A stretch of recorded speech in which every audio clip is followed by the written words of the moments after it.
Thank you for joining us on the Real Authentic People podcast. My name is Maya. And I'm Sade. And I'm Donna. And we are ran by the Diversity and Equity Center. We aim to be a transformative, anti-oppressive center that disrupts white dominant culture and inspires marginalized students to unapologetically take up space and be leaders and decision makers of social change in our communities.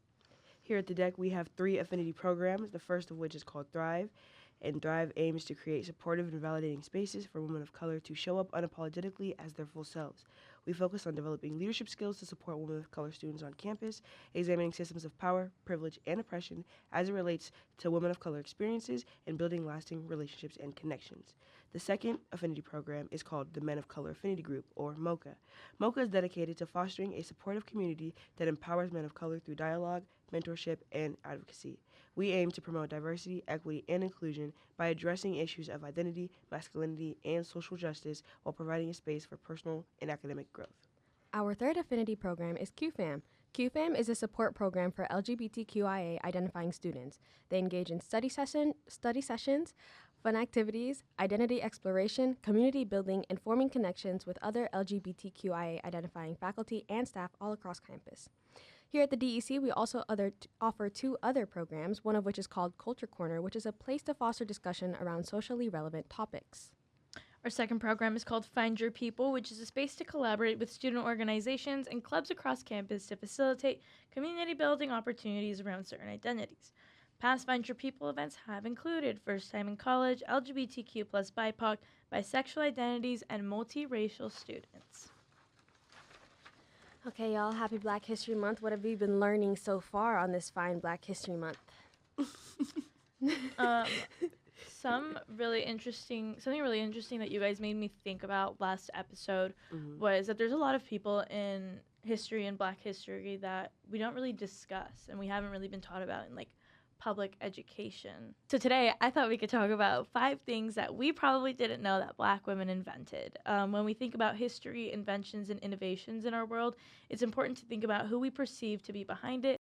So in honor of Black History Month, we want to highlight these items so we can celebrate those that didn't get the well-deserved recognition for these things in their lifetime.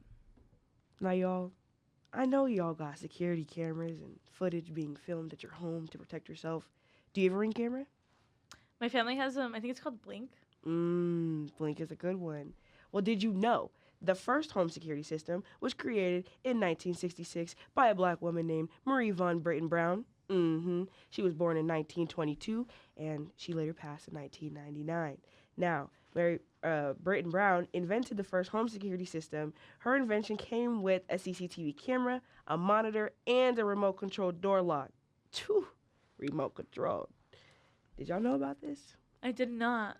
I think not these either. are it's really interesting because it's look at what we have now, Ring and Blink and stuff. Exactly. It's just kind of crazy to see how far modern innovations of something have come. Looking back on how they first started, especially when their origins are like superhero origins, we can't know the details about these things. Crazy. Is this also the reason for why we can open garage doors through our cars, do you think? That is a really good question. I actually don't know. I feel like this kind of created a gateway for that, too. I feel like this creates a gateway for a lot of things. Right. Same. Like, not just the CCTV cameras. And I feel like that's particularly interesting because I feel like recently, Ring and Blink footage has always kind of gone viral for the past few years. Yes. If it's funny or something, so it's The fall videos. yeah, right. So it's just it's really interesting to see where these things kind of originated from. Exactly. She was so ahead of her time. She created the Ring camera trend. Exactly. Period. She's a baddie. Thank you, Brayton Brown. Period. Now we can protect our homes. Hello. On the topic of homes, do y'all use your heating system a lot? Hey. Yes. Yeah. It's cold. Be cold. Yeah. Be cold. Y'all know a Black woman made that? Ooh, what? Yeah. And what her name is? Alice H. Parker. Mm. She lived from 1895 to somewhere in the 1920s. That's a long time for Hey. furnace to be alive. Hey. Right, come on but now. I guess in her lifetime it hadn't become normalized really. Not a lot of people were using it, so it's really interesting that it later became more recognized as a pretty significant step in modernizing housing and stuff because with the introduction of this we weren't using coal, not we because this is the 1900s, but people weren't using coal anymore, so it was more like energy and cost efficient. Period. Major period. All right, y'all. I know we were just talking about, very practical things like the home security system and the furnace or whatever. But you know what's really practical? This cell phone. Not the company that made it, but the cell phone. Y'all got cell phones?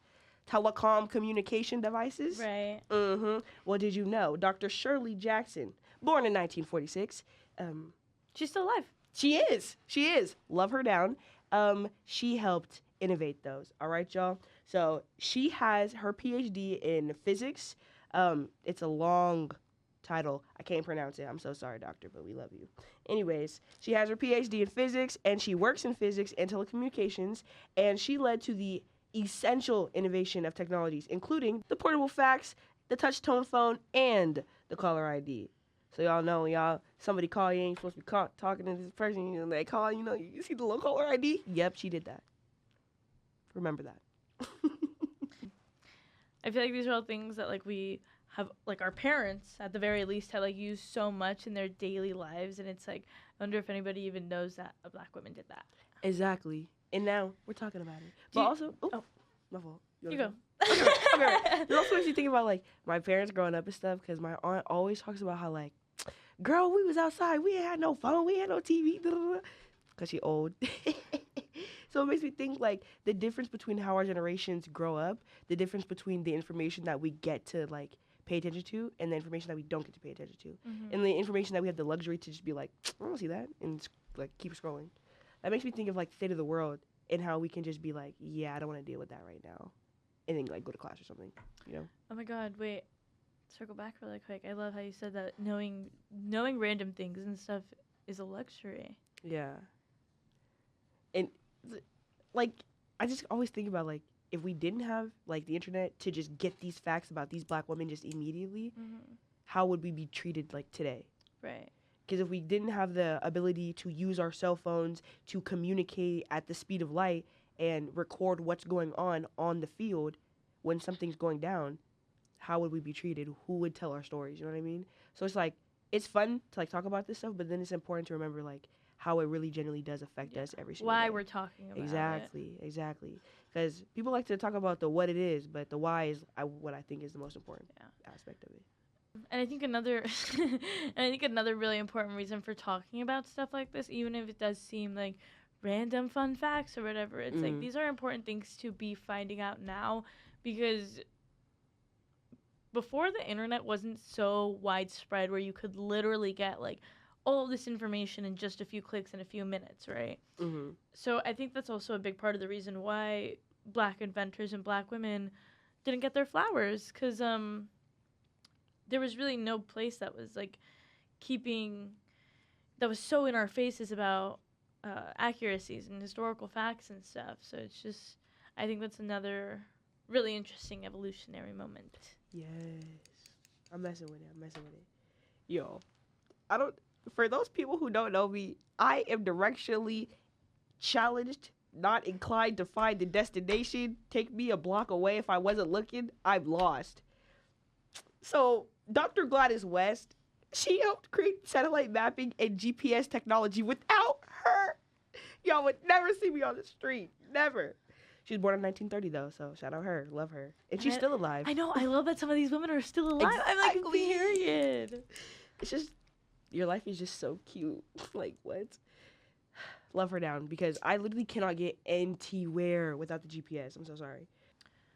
So our last inventing lady that we're talking about is Juanita J. Nance, and she was somebody who refined a lot of the surgical tools that enhanced precision in surgeries in the field of OBGYN. So that improved a lot of safety and accuracy in medical procedures.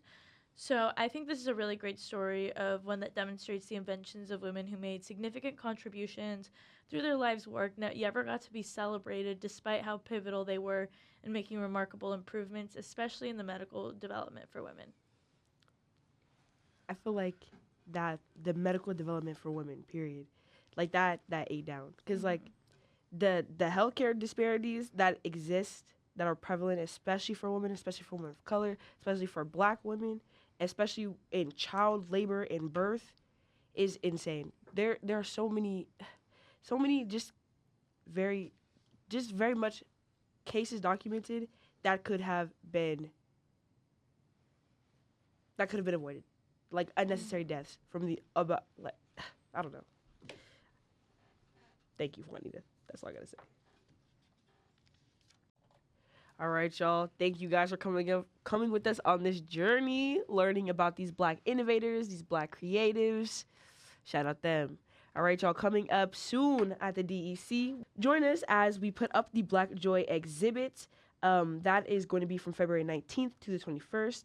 Now, the Black Joy exhibit celebrates resilience, joy, and excellence. Join us as we focus on the various and profound ways that labor of all kinds, free and unfree, skilled and unskilled, vocational and voluntary, intersect with the collective experiences of Black people. And on February 19th from 12 to 1 p.m., join us in the Cirque Pit as we take over to highlight prominent African American musicians and their contributions to the art and music genres. As always, if you would like to continue these conversations with us, you can find us in Black Hall 101.